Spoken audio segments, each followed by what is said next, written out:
नमस्कार, आप देख रहे हैं प्राइम टीवी। मैं हूं आपके साथ आरती तिवारी। वक्त हो चुका है प्राइम डिबेट का। संविधान पर चर्चा के दौरान गृह मंत्री अमित शाह ने कल राज्यसभा में एक बयान दिया था जिस पर विपक्ष हमलावर नजर आ रहा है और अमित शाह पर संविधान निर्माता बाबा साहब भीमराव अम्बेडकर के अपमान का आरोप लगा रहा है। संविधान निर्माता को लेकर देश में नई सियासत शुरू हो गई है। सड़क से लेकर संसद तक नया हंगामा बरपता हुआ नजर आ रहा है। विपक्ष गृह मंत्री पर सवाल उठा रहा है जिसका खुद गृह मंत्री अमित शाह ने प्रेस कॉन्फ्रेंस का जवाब दिया है। उन्होंने आरोप लगाया है कि इससे पहले चुनाव के दौरान उनके बयान को तोड़ मरोड़ कर लोगों के बीच फैलाया गया था।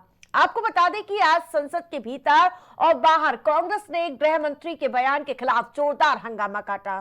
कांग्रेस के बड़े नेताओं ने बाबा साहब भीमराव अम्बेडकर की तस्वीर के साथ प्रदर्शन किया और गृह मंत्री के इस्तीफे की मांग की। आम आदमी पार्टी ने भी गृह मंत्री के बयान का विरोध किया। अरविंद केजरीवाल के नेतृत्व में पार्टी के कार्यकर्ताओं ने बीजेपी के दफ्तर के बाहर प्रदर्शन किया। केजरीवाल ने बीजेपी के सहयोगी चंद्रबाबू नायडू और नीतीश कुमार से भी सवाल दागे। दूसरी तरफ प्रधानमंत्री मोदी ने एक्स पर एक के बाद एक 6 पोस्ट के जरिए कांग्रेस पर निशाना साधा और आरोप लगाया कि कांग्रेस ने हमेशा बाबा साहेब का अपमान किया है। अमित शाह का जिक्र करते हुए पीएम मोदी ने कहा कि संसद में गृह मंत्री ने डॉक्टर अंबेडकर को अपमान करने और एससी एसटी समुदाय की अनदेखी करने के कांग्रेस के काले इतिहास को उजागर किया। इसी वजह से जो आज नाटकबाजी की जा रही है और आपको बता दें कि जिस प्रकार से इस मुद्दे पर लगातार सियासी बयानबाजी हो रही, पहले वो प्रेस कॉन्फ्रेंस आपको दिखाते हैं जिसके जरिए अमित शाह ने जवाब देने का प्रयास किया। कॉमन होती है कि बात तथ्य के आधार पर होनी चाहिए और बात सत्य के आधार पर होनी चाहिए।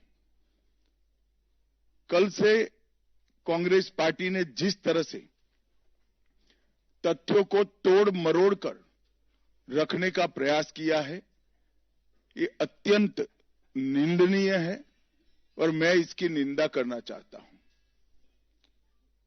ये क्यों हुआ? क्योंकि भारतीय जनता पार्टी के वक्ताओं ने संविधान पर, संविधान की रचना के मूल्यों पर और जब जब कांग्रेस या भारतीय जनता पार्टी का शासन रहा तब शासन ने संविधान के मूल्यों का किस तरह से मूल्यांकन किया, संरक्षण किया और संवर्धन किया, इस पर फैक्ट के साथ भारतीय जनता पार्टी के वक्ताओं ने अनेक उदाहरणों के साथ जनता के सामने विषय रखे और उसमें वो तय हो गया कि कांग्रेस पार्टी आंबेडकर जी विरोधी पार्टी है, कांग्रेस पार्टी आरक्षण विरोधी पार्टी है, कांग्रेस पार्टी संविधान विरोधी पार्टी है, कांग्रेस पार्टी ने सावरकर जी का भी अपमान किया, कांग्रेस पार्टी ने आपातकाल डालकर संविधान के सारे मूल्यों की धज्जियां उड़ा दी, नारी सम्मान को भी सालों तक दरकिनार किया, न्यायपालिका का हमेशा अपमान किया, सेना के शहीदों का अपमान किया और भारत की भूमि तक को संविधान तोड़कर विदेशी देशों को देने की हिमाकत कांग्रेस पार्टी के शासन में हुई।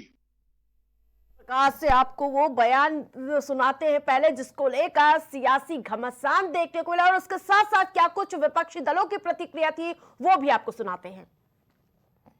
अभी एक फैशन हो गया है, आम्बेडकर आम्बेडकर आम्बेडकर आम्बेडकर आम्बेडकर आम्बेडकर। इतना नाम अगर भगवान का लेते हैं तो 7 जन्मों तक स्वर्ग मिल जाता है। जगह अगर आपके पास है तो फौरन मोदी जी को, अमित शाह जी को हटा देना चाहिए, बर्खास्त कर देना चाहिए और अगर नहीं करते ये तो सब बाबा साहब अम्बेडकर के लिए जो बोल रहे हैं ये सब नाटक है, ड्रामा है, ये मैं कहूँगा। तो इतना कहते हुए मैं यही कहूँगा कि आज हमें प्रेस इतने जल्दी में जो बुलाए और आप लोग जो आए, इसलिए मैं आप तमाम का धन्यवाद करते कॉन्स्टिट्यूशन के खिलाफ है ये इन्होंने कहा, ये पहले ही कह रहे थे कि कॉन्स्टिट्यूशन को हम चेंज करेंगे, ये इसके खिलाफ हैं, अंबेडकर जी के खिलाफ है, उनकी विचारधारा के खिलाफ है। इनका पूरा का पूरा काम अंबेडकर जी ने जो किया और जो कॉन्स्टिट्यूशन है उसको खत्म करने का है। क्या तो पूरा देश जानता है। क्या मांग करते हैं? उन्होंने कहा अंबेडकर अंबेडकर अंबेडकर कहने से कुछ नहीं होगा, इससे अच्छे भगवान का भजन करो तो हो सकता है स्वर्ग मिल जाए। पहली चीज मैं अमित शाह जी को कहना चाहता हूं, देश के करोड़ों करोड़ों करोड़ों दलितों, गरीबों, कुचले हुए लोगों, पिछड़े लोगों, वंचितों, उनके लिए बाबा साहब अंबेडकर भगवान से कम नहीं है। कि अगर आप सुने तो आपको भी गुस्सा आ जाएगा। उनकी जो भाषा सदन में है वो शायद डेमोक्रेटिक नहीं है, एक सम्मान की भाषा नहीं लगती है। अगर राइट टू स्पीच है तो कहीं ना कहीं हमें राइट फॉर सम्मान की भी बात करनी पड़ेगी।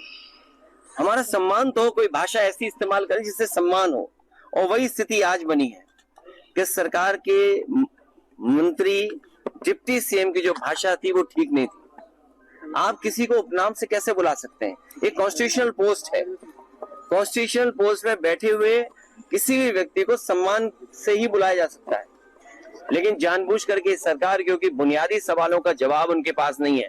आप किसी अस्पताल में चले जाएं, किसी भी सीएससी पीएससी में चले जाएं, किसी गरीब को इलाज नहीं मिल पा रहा है। ये वही सरकार है जो अस्पताल के साथ साथ प्राइमरी स्कूल बंद करने जा रही है।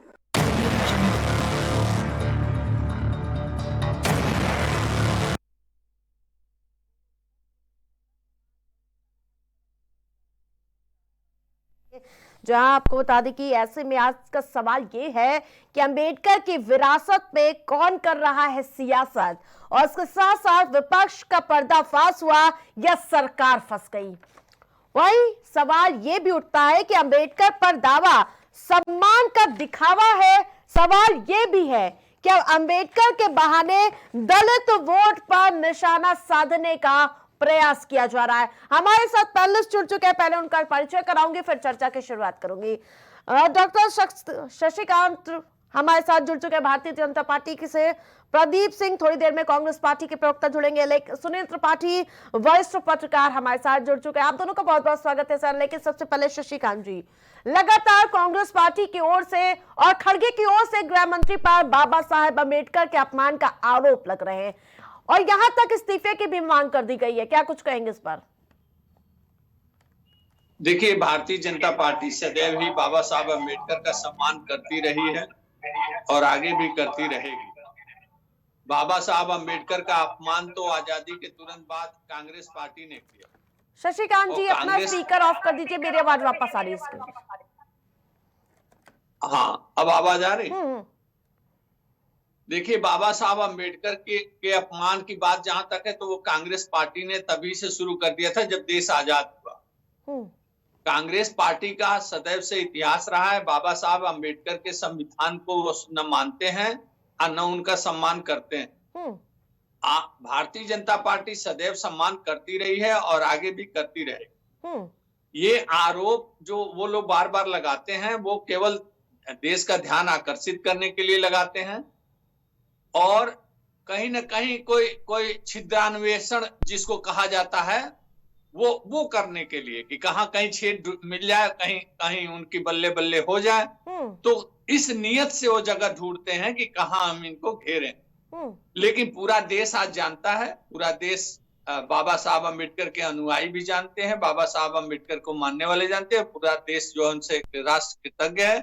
इसलिए पूरा देश यह जानता है कि भारतीय जनता पार्टी और आदरणीय नरेंद्र मोदी जी के ही नेतृत्व में अगर बाबा साहब अम्बेडकर के संविधान की सुरक्षा है, रक्षा है और उस दिशा में आगे बढ़ सरकार चल रही है तो आदरणीय नरेंद्र मोदी जी के ही नेतृत्व में चल सकती है। बिल्कुल ठीक है। भारतीय जनता पार्टी के कुल मिला कई आरोप भी सामने आ रहे हैं। वो कह रही हैं कि नाराज होकर नेहरू कैबिनेट से बाबा साहब ने इस्तीफा दे दिया था, वहां पर कब सम्मान था। कांग्रेस पार्टी का। नेहरू ने अंबेडकर के खिलाफ प्रचार किया, अंबेडकर को 2 बार चुनाव हराया कांग्रेस पार्टी ने। कांग्रेस के शासन में सम्मान नहीं मिला, भारत रत्न नहीं दिया गया, सेंट्रल हॉल में दशकों तक तस्वीर नहीं लगाई गई, अंबेडकर की तीर्थ भूमि को नजरअंदाज किया, ऐसे तमाम आरोप लगाए गए। सुनील जी, जिस प्रकार से आप राजनीतिक गतिविधि देख रहे होंगे इस समय, कैसे देखते हैं इसे आप? देखिए आरती जी, संविधान के निर्माता बाबा साहब रहे, लेकिन ये संविधान भारत के हर नागरिक का है। लोग कहते हैं अम्बेडकर जी का संविधान, हाँ रचना स्थापना की उन्होंने, लेकिन भारत के हर नागरिक का संविधान है, इसलिए इस पे राजनेताओं को बोलने सोचना चाहिए मेरे विचार से। दूसरी बात, जो भीमराव अंबेडकर जी की सोच थी, उस सोच पर राजनीतिक दल कितना खरे उतरे हैं, ये भी इस देश और प्रदेश की जनता ने बाखूबी देखा है। जिन दलित, शोषित, वंचित, पिछड़े और विशेष रूप से अस्पृश्यता को लेके उन्होंने काफी कुछ किया, और उनका विचार था ये लास्ट पायदान पे खड़ा हुआ दलित, शोषित, वंचित व्यक्ति है, वो 10 सालों के अंदर मुख्य पायदान पर या अगले पायदान पर आ जाएगा। इसीलिए उन्होंने संविधान में 10 वर्ष की व्यवस्था आरक्षण किया कि 10 सालों में उनकी सोच थी कि शोषित वंचितों को न्याय मिल जाएगा। लेकिन राजनेताओं ने क्या किया? आरक्षण आज भी जीवित है, क्योंकि अगर सही ढंग से सरकारों ने काम किया होता तो आज इस देश को आरक्षण की आवश्यकता नहीं होती, लास्ट पायदान पर खड़ा हुआ व्यक्ति मुख्य पायदान पे आ गया होता। बिल्कुल। लेकिन राजनीति किसके ऊपर होगी? अगर आरक्षण खत्म हो जाएगा तो चर्चा किसके ऊपर होगी और वोट कैसे मिलेगी? मैं बड़ा निवेदन साथ कहना चाह रहा हूं कि कांग्रेस आज अंबेडकर जी की दुहाई दे रही है, गरीबों, किसानों, वंचितों, शोषितों की चर्चा कर रही है। 5,000 रुपए के सिंचाई लगान के लिए दलित, वंचित, शोषित किसानों को 15 दिन की एसडीएम की जेल में डाला जाता था अगर वो लगान नहीं देते थे। आरती जी, मैं प्रत्यक्ष गवाह हूं, मैंने देखा कि उस समय कच्चे मकान होते थे, झोपड़ी होती थी, दलित भाई, शोषित भाई, वंचित भाई वहां लगान न दे पाए तो आप समझिए उनके जानवरों को उठा करके कानी हौज बंद कर दिया जाता है। ये कांग्रेस शासन रहा। ठीक है शशिकांत जी, आप चर्चा उन्हीं दलितों, शोषितों, बच्चों क्या कर रहे हैं? और 6,000 रुपया आज किसानों को सम्मान निधि मिल रही है, तो कौन बढ़िया कौन खराब बताइए आप? बिल्कुल ठीक है, लौटेंगे। शशिकांत जी, हाल ही में लोकसभा के चुनाव संपन्न हुए तो संविधान के मुद्दे पर विपक्षी एकजुटता दिखी और इसके साथ ही साथ भारतीय जनता पार्टी और एनडीए को काफी नुकसान भी देखने को मिला। अब जो गृह मंत्री ने कहा है, कांग्रेस पार्टी कह रही है हाँ वो हमारे भगवान है और इस तरह के बयान नहीं दिए जाते सदन में।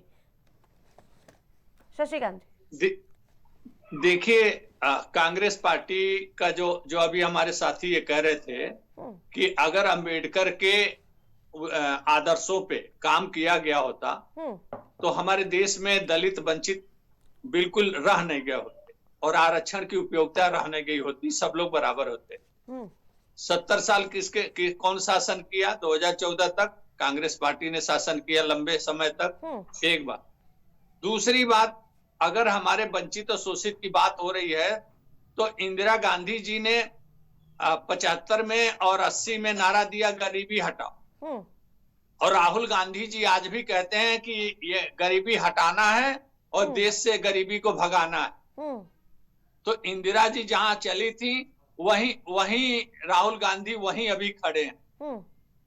तो देश में जो गरीबी की समस्या है ये भी कांग्रेस पार्टी की देन है और जो समानता नहीं है वो भी कांग्रेस पार्टी की देन। कांग्रेस पार्टी तो देश आजाद होते ही किस प्रकार से नेहरू काबिज हो जाए देश के ऊपर, और नेहरू से इंदिरा जी से राजीव जी से सोनिया जी से राहुल गांधी जी किस प्रकार से कब्जा बनाए रखे इस देश पे, इसी में पूरा अपना ऊर्जा लगाए रखे। अगर इस ऊर्जा को लोगों की गरीबी दूर करने में, शोषित वंचित के भला करने में, देश की समानता को सब बराबर करने में लगाया होता तो न तो आरक्षण की आवश्यकता होती, न कोई गरीब होता। आज परिस्थितियां दूसरी होती। आज 80 करोड़ लोगों को भोजन दे रहे हैं आदरणीय नरेंद्र मोदी जी प्रधानमंत्री के रूप में। ये काम पहले भी किया जा सकता था। बिल्कुल। हमारे एफसीआई गोदामों में अनाज सड़ जाते थे, पूरे देश के किसान मेहनत से पैदा करते थे और एफसीआई के गोदामों में गेहूं को सड़ा करके डिस्टिलरी को बेचा जाता था और उस खरीद बेच में लाभ होता था। दलालों को भी लाभ होता था, नेताओं को भी लाभ होता था उस समय के। तो उस प्रक्रिया को जारी रखते थे। हमारे साथ कांग्रेस पार्टी से प्रदीप सिंह भी जुड़ चुके हैं, उनका पहले रुक करूंगी, लौटूंगी। जिस प्रकार से अमित शाह आज पलटवार करते हुए नजर आ रहे थे कि मेरे खिलाफ साजिश विपक्ष रच रहा है, तोड़ मरोड़ के तथ्य क्यों रखा जा रहा है, मैंने सिर्फ 11 सेकंड का तो बयान दिया नहीं था। किस प्रकार की राजनीति नैरेटिव फैलाने का प्रयास कर रहा है क्या विपक्ष? बीजेपी आरोप लगा रही है। अंबेडकर अंबेडकर अंबेडकर अंबेडकर अंबेडकर अंबेडकर अंबेडकर क्या है? सदन में बोल रहे हो, कैसी भाषा है? डॉक्टर अंबेडकर के प्रति आपके मन में जितनी घृणा है वो सदन के अंदर दिखाई पड़ी। इस पर अगर विपक्ष और देश की आवाम आपत्ति कर रही है तो आपको दिक्कत हो रही है। अगर अंबेडकर से जाता है, अगर आपने ईश्वर का नाम लिया होता आपका भला हो जाता। तो डॉक्टर अंबेडकर का इतना बड़ा अपमान, और ये आपकी पहली बार देश के गृह मंत्री और भारतीय जनता पार्टी के नेता द्वारा पहली बार बयान नहीं दिया गया। डॉक्टर अंबेडकर हो या देश के दलित वंचित पिछड़ों के प्रति इनके मन में जो घृणा भाव है, अभी भारतीय जनता पार्टी के प्रवक्ता आरक्षण पर बात कर रहे थे कि अगर ऐसा होता तो आरक्षण समाप्त हो जाता। तो निश्चित तौर पर आरक्षण समाप्त करने की विधा जो इनके नेताओं के अंदर है, चाहे आप मोहन भागवत से लेकर इनके सुदर्शन तक चले जाइए, लगातार आरक्षण समाप्त करने की जो नीति पर चलने की कोशिश कर रहे हैं और देश में भारत का संविधान नहीं संघ का विधान लागू करने की कोशिश कर रहे हैं। यह देश लागू नहीं होने देगा। आज उत्तर प्रदेश में अगर आप सड़कों पर है तो आप भाले बिछा दे रहे हो, बल्लम लगा दे रहे हो, आतंकवादी समझ लिया आपने। आपकी हत्यारी पुलिस ने आज एक जाबाज सिपाही की हत्या कर दी। शर्म नहीं आती भारतीय जनता पार्टी के प्रवक्ता को और सरकार को? आप क्या चाहते हो? आप किसानों को आतंकवादी कहते हो, देशद्रोही कहते हो। नौजवान अगर अपने रोजगार की बात करता है तो उन पर लाठियां चलाते हो। महिला अगर अपनी सुरक्षा पर बात करती हो तो तमाम तरह के अलग अलग आरोप लगाते हो। आपके मंत्री, आपके सरकार में बैठे मंत्री कहती है कि उत्तर प्रदेश में महिला सुरक्षित नहीं है। और आज हम अगर इन दलित वंचितों पिछड़ों की आवाज बनकर कांग्रेस का सिपाही आदरणीय राहुल गांधी जी के आह्वान पर, आदरणीय प्रियंका गांधी जी के आह्वान पर, अजय राय जी के नेतृत्व में अगर सड़कों पर उतरे हैं तो आप बल्लम लगा बैरिकेडिंग लगा रहे हो। ऐसी जगह आपने प्रहार किया। आज हमने अपने एक साथी को खो दिया। एक प्रभात पांडे नहीं, एक प्रभात पांडे की शहादत होगी, 10,000 प्रभात पांडे पैदा होंगे, लेकिन आपको दलित वंचितों के साथ अन्याय नहीं करने देंगे। कांग्रेस का सिपाही सड़कों पे है, सड़कों पर रहेगा, लड़ता रहेगा। शशिकांत जी जवाब दे दीजिए पहले। ये हत्यारे लोग हैं, इन्होंने आज मेरे एक साथी की हत्या की है। देखिए, जो भी अगर धरना और प्रदर्शन होते हैं तो ये प्राय ये वर्तमान सरकार में नहीं, सदैव हमारे देश में, हमारे प्रदेश में बल्लम लगा हुआ, बल्लम लगा हुआ। आप चाइना बॉर्डर पर लगा रखा था क्या आपने? बल्लम लगाई हो, बैरिकेडिंग लगाएंगे आप? मेरा एक साथी शहीद हो गया है, वो भारत का नागरिक नहीं है क्या? ठीक है, सुन लीजिए। मैं सुनने का दिल द्रवित है और यह बेशर्मी की तरह भारतीय जनता पार्टी के प्रवक्ता प्रवचन दे रहे हैं यहाँ पे। अब आप सुनिए, अब अपना ही प्रवचन जारी न रखिए। आप बेशर्म लोग हैं। आज एक साथी ने शहादत दी, उसके बाद भी आपका अहंकार तो देखिए, अपना अहंकार देखिए, किस भाषा का प्रयोग आप कर रहे हैं। अब आप सुनिए। देखिए, किसी की भी शहादत हो गई हो, किसी की मृत्यु हो गई हो, ये बहुत ही दुखद है, नहीं होना चाहिए। और अगर जिन भी कारणों से हुई है तो वो जांच होगी, जांच में आएगा। लेकिन एक परंपरा रही है, वो जो दुखद है, जिस भी हमारे साथी की जो नौजवान है, हमारे देश का नौजवान है, हमारे प्रदेश का नौजवान है, हमारा भाई है। दुखद, कोई किसी की भी दुखद मृत्यु होनी नहीं चाहिए। और उसकी जांच होगी कि कैसे हुआ, क्या किस तरीके से हुआ, कौन दोषी है उसमें। हाँ, अब आगे की बात है कि जब भी सरकारें रही हैं, इनकी भी सरकारें रही हैं, कांग्रेस की भी सरकारें रही हैं, समाजवादी रही है, बसपा रही है, कभी भी जब भी धरना प्रदर्शन होता है तो पुलिस उसमें चौकन्ना रहती है, पुलिस बैरिकेटिंग करती है। ये कोई नई बात थोड़ी है कि आज नई बैरिकेटिंग कर दिया। हमेशा बैरिकेटिंग होती रही है। आपकी भी सरकार आएगी तो आप भी पुलिस बैरिकेटिंग करेगी। हाँ, ये जरूर है कि आप इस समय आपको कोई नोटिस लेने वाला है नहीं। कांग्रेस पार्टी को कोई नोटिस लेने वाला नहीं है। प्रदेश की जनता इनकी बात सुन नहीं रही है। ये कौन से धरना प्रदर्शन में क्या मांग कर रहे हैं, इससे जनता को कोई लेना देना नहीं। अब राहुल गांधी जी के लिए अगर आप धरना प्रदर्शन कर रहे हैं तो ठीक बात है, आप अपने नेता के लिए कर रहे हैं। अब राहुल गांधी जी, सवाल यह है कि कश्मीर से, कन्याकुमारी से चलते हैं, कश्मीर तक पहुंचते हैं, लेकिन एक संदेश उन्होंने कोई नहीं दिया कि क्या देश को क्या देना चाहते हैं। आज ठीक उसी प्रकार से कांग्रेस पार्टी कोई संदेश नहीं देना चाहती है। कोई इनके पास ना नीति है ना नियत है कि ये देश की जनता की सेवा किस प्रकार करेंगे। तुष्टीकरण को लेकर चले थे आजादी के बाद, आज भी तुष्टीकरण पे अटके हुए हैं और पूरा देश तुष्टीकरण के खिलाफ हो चुका है और आपका साथ छोड़ चुका है, आपका साथ छोड़ चुका है। आपको इस बात का, आपके जमीन पैरों तले से खिसक गई है। आपको इस बात का ज्ञान नहीं है। पार्टी के बेसन प्रवक्ता है आप, आज आपको शर्म आनी चाहिए। ठीक है, संविधान पे सुनील त्रिपाठी जी, जिस प्रकार से दलित वोट बैंक के लिए क्या दोनों पार्टियां एक दूसरे पर आक्रमण करती हुई नजर आ रही संविधान के मुद्दे पर? देखिए, कहीं न कहीं संविधान की आड़ में वोट की राजनीति हो रही है आती। लेकिन जिसकी अभी प्रदीप जी हमारे भाई हैं, मित्र हैं, चर्चा कर रहे थे, वो ऐसी घटनाओं की मैं भी व्यक्तिगत निंदा करता हूं कि राजनीति में ऐसी घटनाएं नहीं होनी चाहिए। लेकिन अगर ऐसी घटना ये हुई है तो इसकी निष्पक्ष जांच होनी चाहिए और जो भी दोषी हो उसे कड़ी से कड़ी सजा मिलनी चाहिए। सरकार देखिए समाजवादी पार्टी की थी, मैं गवाह हूं इस बात का, भारतीय जनता पार्टी के कार्यकर्ताओं ने घेराव किया, लाठीचार्ज हुआ।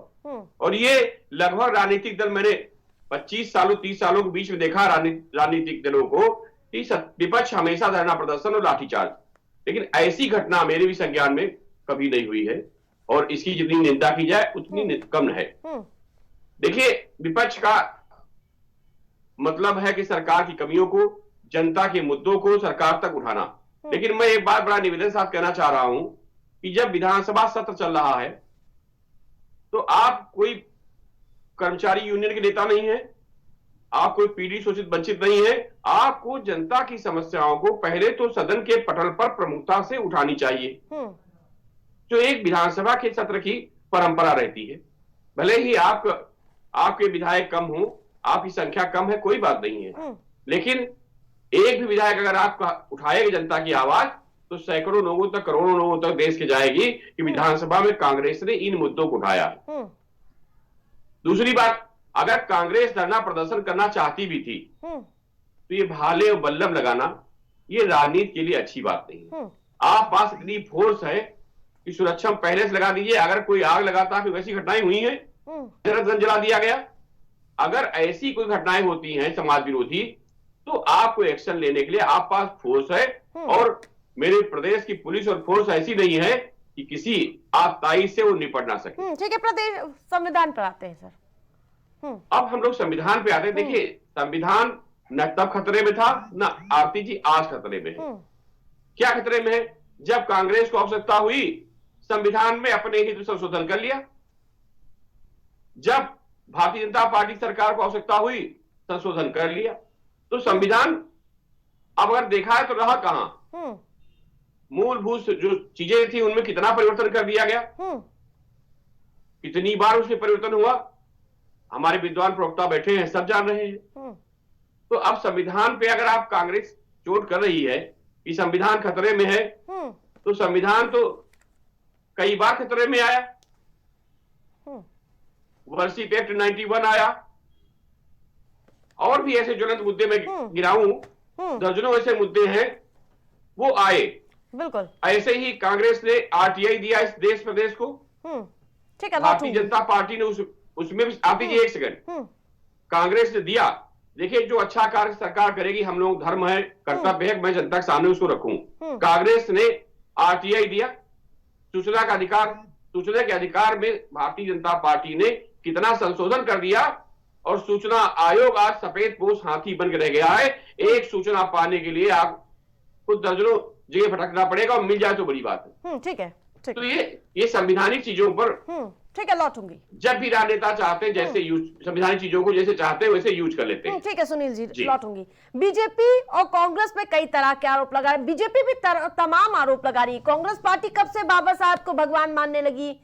आपके नेताओं ने बाबा साहब को 2-2 बार चुनाव में हराने का काम किया आजादी के बाद, जिसके बाद वो बीमार रहने लगे। कांग्रेस पार्टी के दिग्गजों ने खुद को तो भारत रत्न दे दिया प्रधानमंत्री पद पर रहते हुए। बाबा साहब अम्बेडकर को भारत रत्न तक मिलने के लिए क्या आप लोग लायक नहीं समझ रहे थे? क्योंकि 1990 में गैर कांग्रेसी सरकार आती है, फिर उन्हें भारत रत्न मिल जाता है। तो ये कैसा अपमान भारत रत्न का और इसके साथ साथ भगवान का?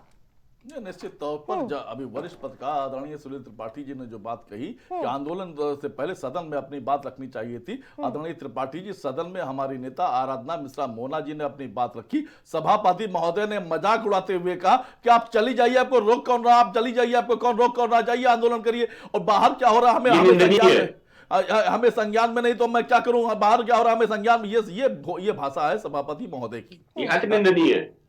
तो ये और ये आज आपको जानकारी हो, वरिष्ठ पत्रकार आपको जानकारी होगी निश्चित तौर पर। और दूसरी बात, अभी गरीब और पिछड़े परिवार के लोगों को राशन की बात करें, कि खाद्य सुरक्षा गारंटी के तहत यह व्यवस्था हुई थी महोदय, ये आपकी जानकारी में होगा। नंबर 3 बात, अभी 70 साल बता रहे थे, 70 साल नहीं 54 साल कांग्रेस की सरकार रही, 70 साल नहीं। पहली बात, आपने अटल बिहारी वाजपेयी जी को भी इसमें अपमानित कर दिया, और आपने जनता पार्टी की सरकार को भी अपमानित कर दिया। बीपी सिंह की सरकार जो आपके समर्थन से चल रही थी उनको भी अपमानित कर दिया। आपने बता दिया इन सबने कुछ नहीं किया, केवल और केवल देश आजाद हुआ 2014 में। आपने ये कहा, तो ये कम से कम ये जान लीजिए, कम से कम अटल बिहारी वाजपेयी आप ही के दल के थे और देश के प्रधानमंत्री थे, आप उन्हें कम से कम अपने मन से अपमानित न करिए। और जिन सरकारों में आपका समर्थन था, चाहे वो बीपी सिंह की सरकार रही हो, जिसमें मंडल कमीशन के नाम पर आपने जिस तरह की सरकार गिराई, आपने गिराने का प्रयास किया, ये भी आप जानते हैं।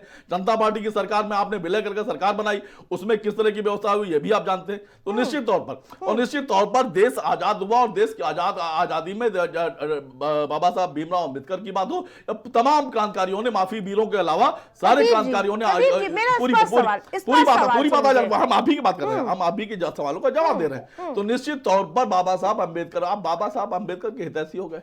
बाबा साहब अम्बेडकर ने जब हिंदू कोड बिल लेकर आते हैं, तो न सिर्फ संघ हिंदू महासभा ने पूरे देश में बाबा साहब अम्बेडकर का विरोध किया, बल्कि उनके पुतले जलाए थे।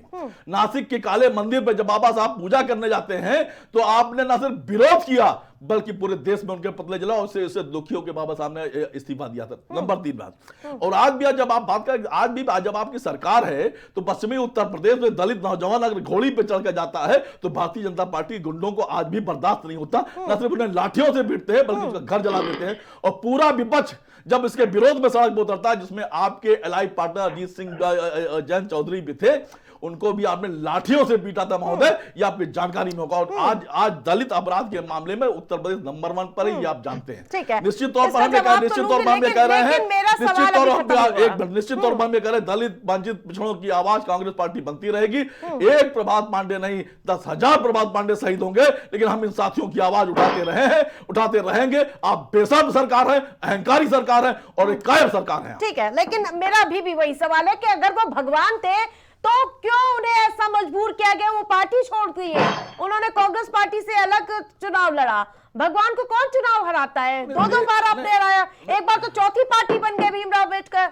नहीं, ये काम भारतीय जनता पार्टी को कहने दीजिए, हमने हराया नहीं, हम तो राज्यसभा में लेके आए थे। नंबर दूसरी बात हम बता रहे हैं, अब जब देश में एक सबसे बड़े नेता जो भारतीय जनता पार्टी में जिनके जो चाणक्य कहे जाते हैं, सदन के अंदर कहते हैं अम्बेडकर अम्बेडकर अम्बेडकर अम्बेडकर अम्बेडकर अम्बेडकर अम्बेडकर, ये कैसे बोल रहे हो? ये तो अगर आप इतनी जैसे ज्यादा बार इससे कम बार अगर भगवान का नाम ले लिए होते तो आपका भला हो जाता। तो ये भाषा अगर आप बोलोगे, अगर आप डॉक्टर अंबेडकर को और के नाम पर यहाँ के दलितों का अपमान करने की कोशिश करोगे, कांग्रेस पार्टी नहीं पूरा विपक्ष आपसे सवाल करेगा। इन सवालों का जवाब आपको देना होगा। अगर आप वाकई ईमानदार है डॉक्टर अंबेडकर के प्रति, तो आज भारतीय जनता पार्टी और देश के प्रधानमंत्री को इस नेता को बर्खास्त कर देना चाहिए। शशिकांत जी जवाब दे दीजिए। देखिए, भारतीय जनता पार्टी जितना सम्मान अंबेडकर जी को दी है, चाहे भारत रत्न हो, चाहे आज की तारीख में किसी भी सरकारी दफ्तर में आप चले जाइए, आज गांधी जी के साथ साथ अंबेडकर जी की तस्वीर लगी, हर कार्यालय में, सरकारी कार्यालय में वो तस्वीर आपको देखने को मिल जाए। अंबेडकर जी के नीतियों पर जिस प्रकार से वर्तमान सरकार, पिछले 2014 से केंद्र की सरकार और अन्य जो भाजपा शासित राज्य सरकारें हैं, उनकी नीतियों पर किस प्रकार से खरा उतरने का प्रयास करती है। हमारे दलित भाइयों को किसी भी प्रकार का कष्ट ना हो, इसका सरकार ही नहीं, भारतीय जनता पार्टी के कार्यकर्ताओं को भी समय समय पर यह निर्देश दिए जाते हैं कि समरसता के जरिए आप उनके घर जाइए, उनके दुख सुख को सुनिए। भारतीय जनता पार्टी का एक एक कार्यकर्ता और सरकार के एक एक नुमाइंदे दलित और पिछड़ों के लिए काम कर रहे हैं। ये अलग बात है कि अपराध अभी भी बढ़ रहे हैं ना सर। अभी प्रदीप जी बोल रहे थे। नहीं, प्रदीप जी देखिए, प्रदीप जी तो भरे पड़े हैं। इन्होंने 2 मिनट में 5-10 बार कह दिया बेसन में, भारतीय जनता पार्टी के बेसन प्रवक्ता। इनको पढ़े लिखे आदमी हैं, इनको थोड़ा कायदे से बात करना चाहिए, अपनी बात कायदे से रखना चाहिए। कायदे से बात रखने से ही देश की जनता कांग्रेस को सीरियसली लेगी। देखिए, बात अभी इन्होंने कहा कि सरकार ने, मोना जी ने बात उठाया, सभापति ने क्या कहा, सभापति की बात नहीं, आदरणीय मोना जी ने जो सवाल उठाए सदन में, उसका जवाब आदरणीय योगी जी ने, मुख्यमंत्री जी ने उसको जवाब दिया है और संबोधित करके जवाब दिया है कि कांग्रेस की नेता ने ये प्रश्न उठाया, मैं इसका जवाब दे रहा हूं।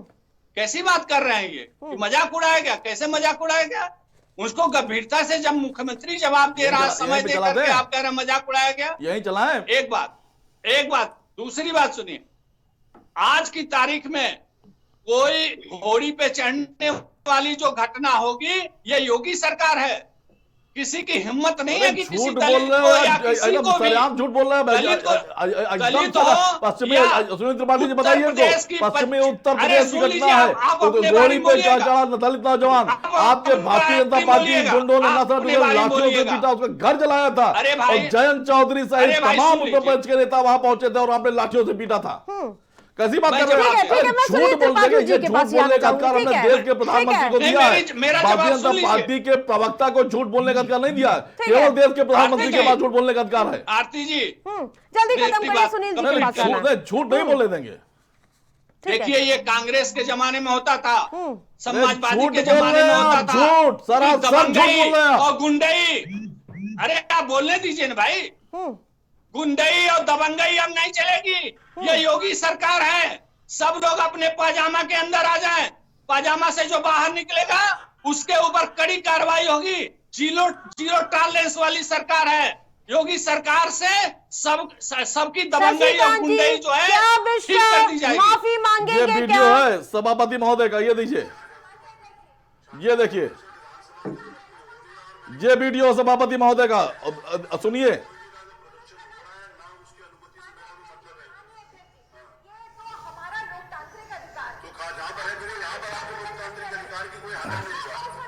सुनिए,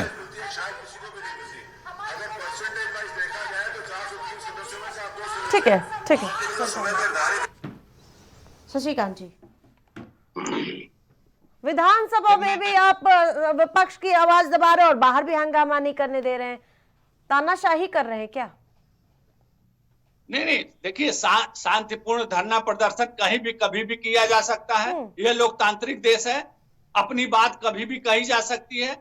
लेकिन जहां भी धरना प्रदर्शन में उग्रता आती है, वहां पुलिस जो है वो अपना कार्रवाई करती है शांति बहाल करने के लिए।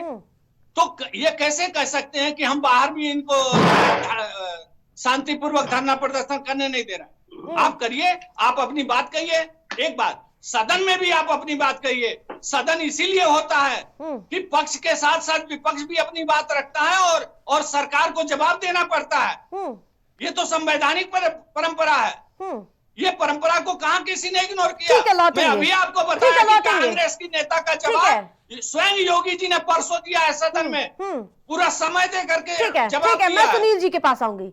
जिस प्रकार से भगवान कहा जा रहा है, एक तरफ बाबा साहब भीमराव अम्बेडकर को और दूसरी तरफ कहा जा रहा है कि अमित शाह माफी मांगे, लेकिन जब कांग्रेस पार्टी में वो सरकार में होते हैं तो वो कैबिनेट से इस्तीफा दे देते हैं बाबा साहेब अम्बेडकर, और इसके साथ साथ अलग पार्टी बनाते हैं और फिर उनके खिलाफ कांग्रेस पार्टी पुरजोर तरीके से चुनाव लड़ती है।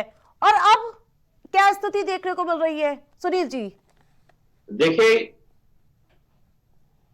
ये जो कह रहे हैं कि अंबेडकर जी भगवान है, आरती जी, मैं इसका पुरजोर खंडन करता हूं और सनातन धर्म का उपहास मानता हूं। मानो कोई भी भगवान ईश्वर नहीं हो सकता है, अल्लाह नहीं हो सकता है।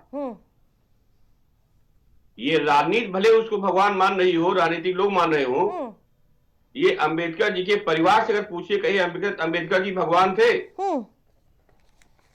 तो उनका परिवार ने कहा कि भगवान थे।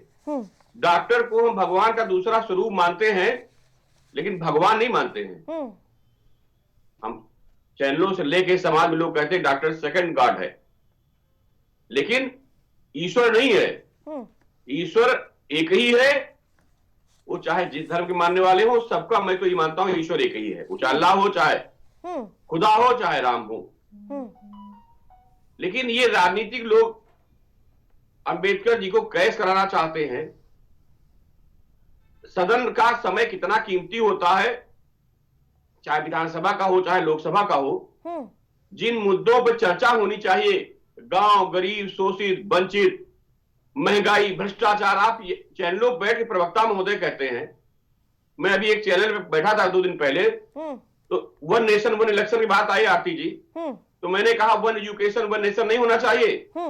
कांग्रेस के प्रवक्ता सहित सारे प्रवक्ताओं ने मेरी बात को स्वीकार किया। उन्होंने कहा बिल्कुल सही आप कह रहे हो। तो हमने कहा राहुल जी से कहिए कि लोकसभा में एक बार देशवासियों से कहें कि 1 नेशन 1 इलेक्शन का तो विरोध हम कर ही रहे, लेकिन 1 नेशन 1 एजुकेशन की मैं मांग करता हूं। भारतीय जनता पार्टी सहित क्या लोग स्वीकार करेंगे?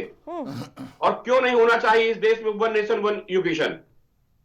ऐसे मुद्दों को न विपक्ष उठा रहा है, सत्ता पक्ष उठाने को मतलब नहीं है। आप संविधान को ले लीजिए, अडानी को ले लीजिए, ऐसे मुद्दे न उठाइए। ऐसे मुद्दे उठाते रहेंगे तो बड़ा मैं निवेदन साथ कर रहा हूं कि आपको विपक्ष ही मुबारक होगा।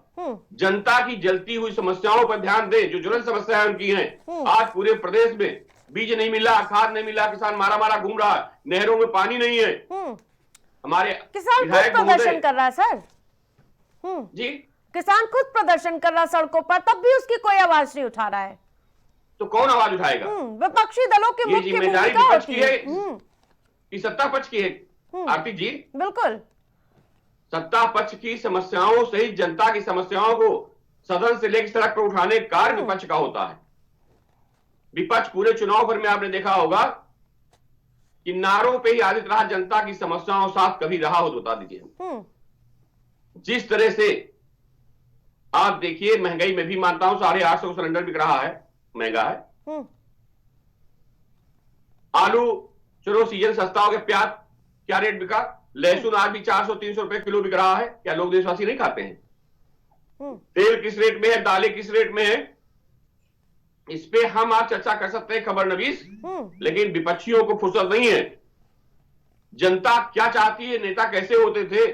मैंने थोड़ा सा इंदिरा जी का भी कार्यकाल देखा है अपने बचपने में, और युवा काल में मैंने एनडी तिवारी जी से लेकर के और वर्तमान में योगी जी के कई मुख्यमंत्रियों का कार्यकाल देखा, उनका नेतृत्व देखा, उनके कार्य देखे।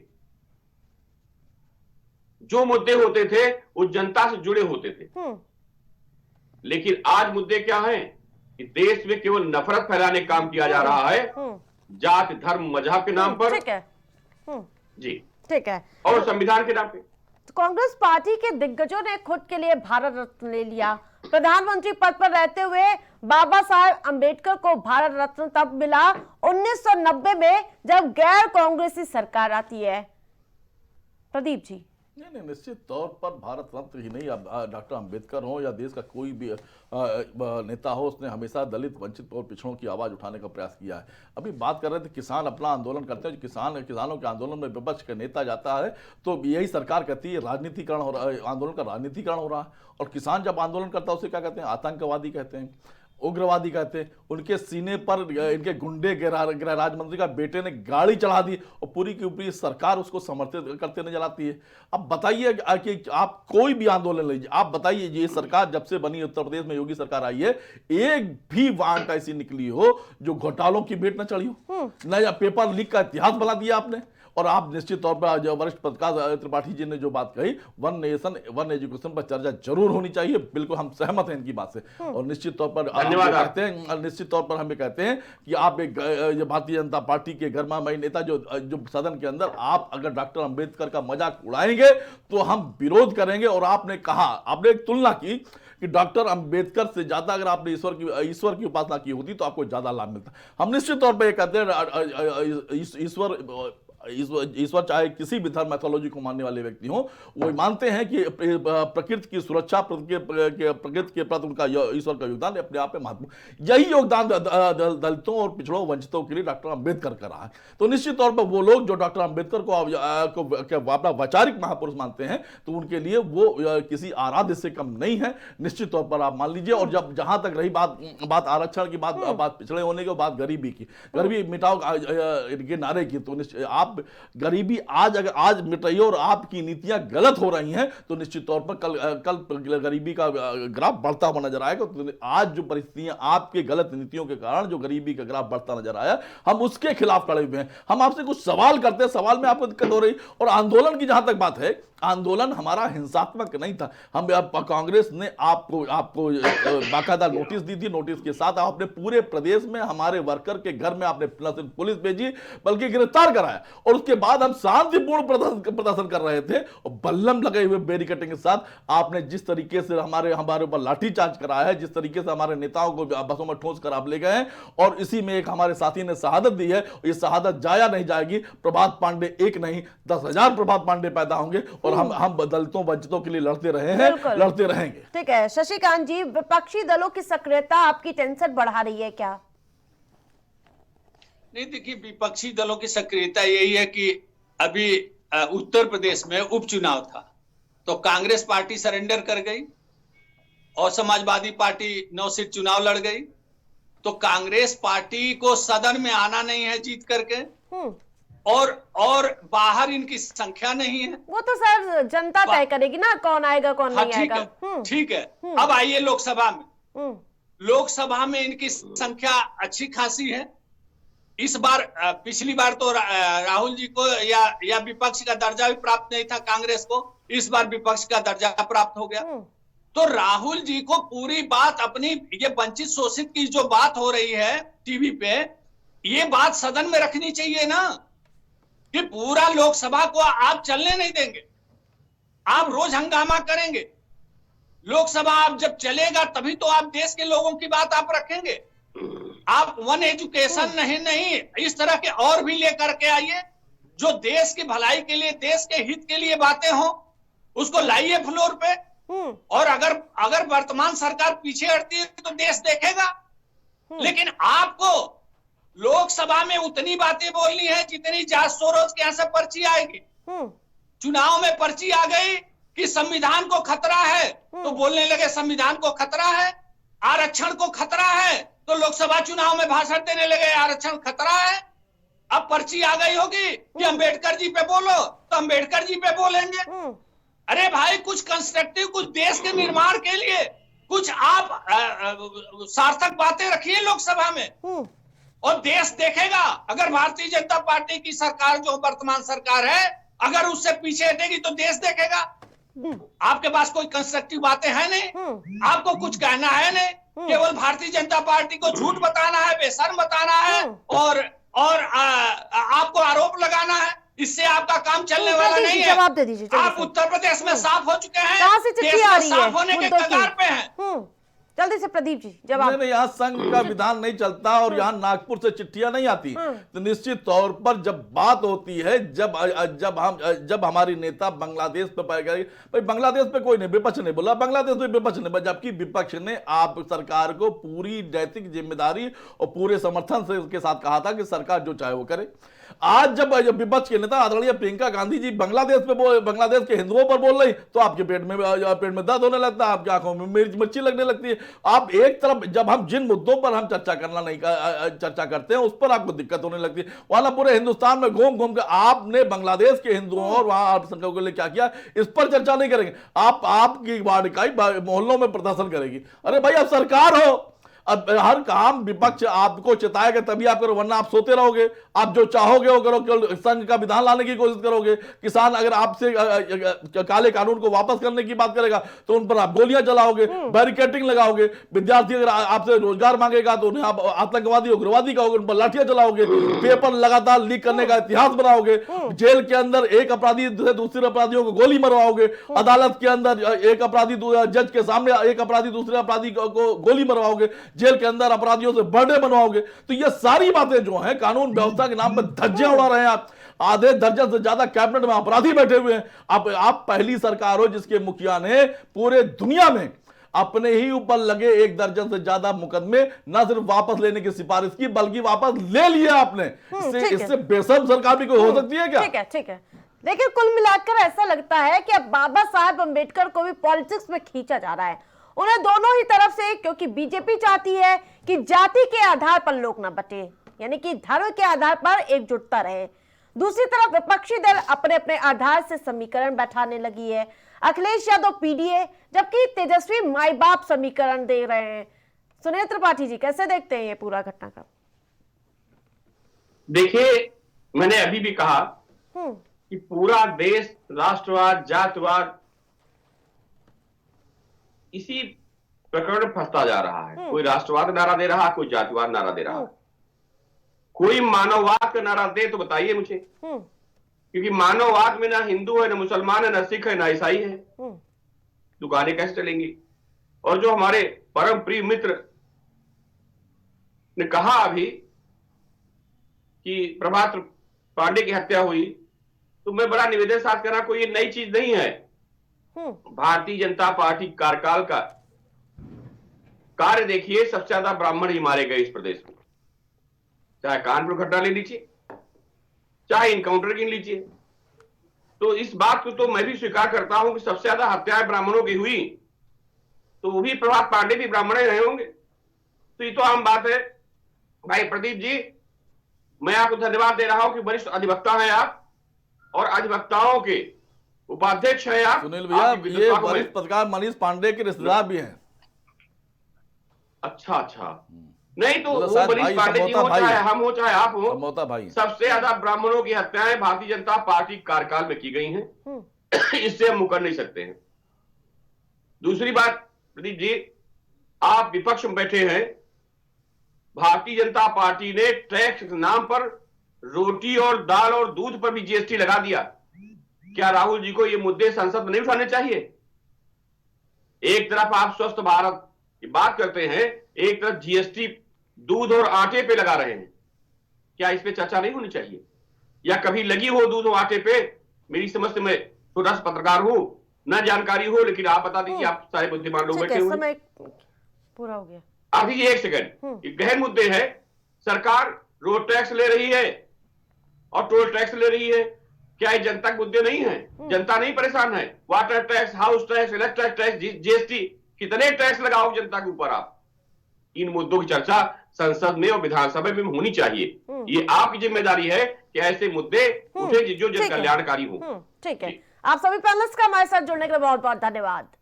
लेकिन जिस प्रकार से सड़क से लेकर संसद तक अम्बेडकर का और साथ साथ बाबा साहब के संविधान को लेकर चर्चाएं पुरजोर होती हुई नजर आ रही है। जहां खड़गे की तरफ से प्रेस कॉन्फ्रेंस की जाती है, जहां इस्तीफा मांगा जाता है गृह मंत्री अमित शाह का, और उसके साथ साथ इस पर अमित शाह भी पलटवार करते हुए नजर आते हैं। वो कहते हुए नजर आ रहे हैं कि विपक्ष प्रोपोगेंडा फैलाने का प्रयास कर रहा है, लेकिन इस पर कितनी सियासत पुरजोर और देखने को मिलेगी, ये देखने वाली बात होगी। प्राइम डिबेट में मेरे साथ फिलहाल इतना ही। देखते रहिए प्राइम टीवी।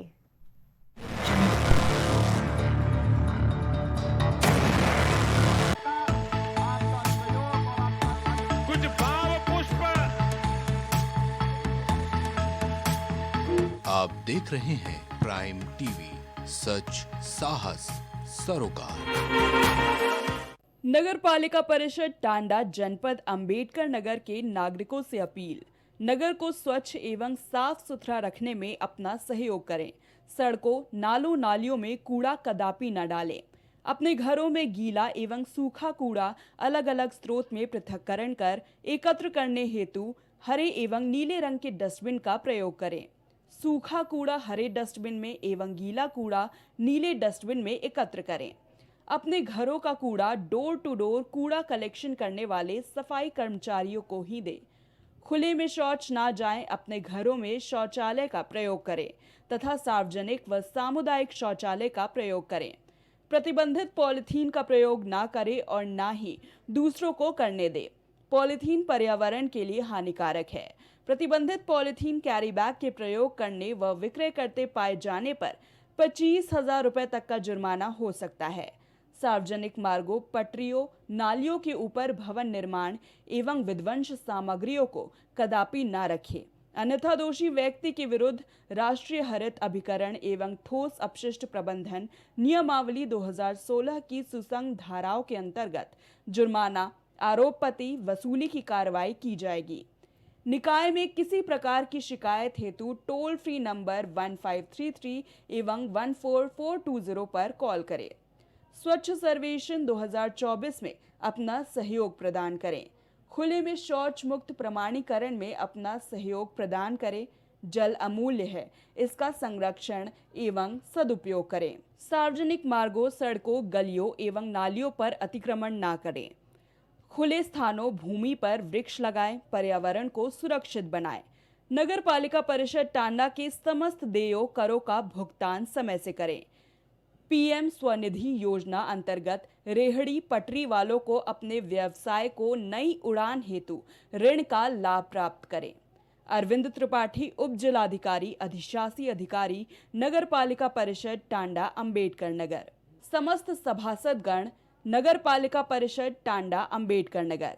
शबाना नाज, अध्यक्ष, नगर पालिका परिषद टांडा अंबेडकर नगर। गुप्त रोगों की गंभीर समस्याओं से है